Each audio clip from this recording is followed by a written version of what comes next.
Kung naghanap kayo guys ng food supplement na budget friendly tsaka quality product, ito. Kumakalma yung ano ko, yung mga pantal-pantal ko.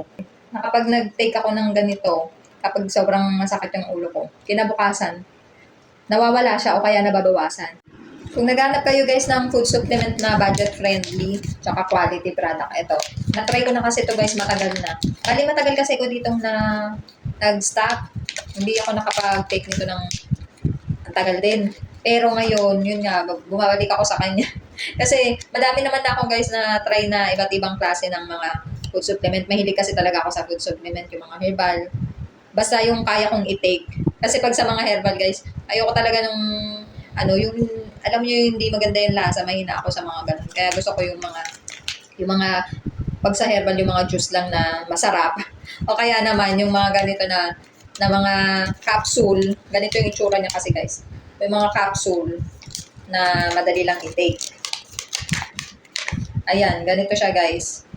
Ano na siya? 60 capsules. Yan, nakalagay dito. Premium collagen, peptide, 9,000 milligrams. Tapos L-glutathione, 3,000 mg. Bali, nagtitake ako nito guys. Meron talaga to guys, ano siya? Collagen 2-in-1, tapos whitening na rin siya. Pero ang ano ko talaga dito guys, kaya ako nagtitake nito kasi, mahilig talaga ako mag-take ng mga food supplement kasi feeling ko kapag di ako nagtitake ng pag wala akong tinitake ng mga food supplement o kaya mga herbal, feeling ko ang dami kong sakit. Feeling ko ang dami kong sakit. Di katulad pag may ganito, parang feeling ko ang healthy, ganun. Kaya nagtitake talaga ako nito guys. Subukan na to. Sa akin, hiyang ako. Depende naman kasi hatayan ko, hiyangan din. Ang kagandahan kasi dito guys, kasi madami naman ako na-take din ng mga food supplement na okay din sa akin, magaganda rin yung effect sa akin. Kaya lang hindi ko siya kayang i-maintain kasi namamahalan ako.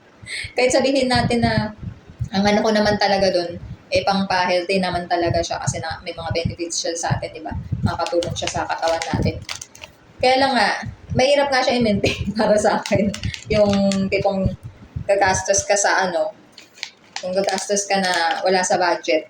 Eto kahit papano, kaya ko siyang kasi nasa 300 plus lang to guys eh. Siguro mga 350. Nga ganon. Basta nasa ganon lang siya. Kaya kahit pa paano na kaya ko siyang i-maintain kumpara dun sa ibang mga Pero kumpara dun sa ibang mga supplement. Pero yun nga, ang tagal kong natigil dito guys. Ngayon lang ulit ako nakabili. Naalala ko pa nito guys, nung gumagamit pa ako nito dati.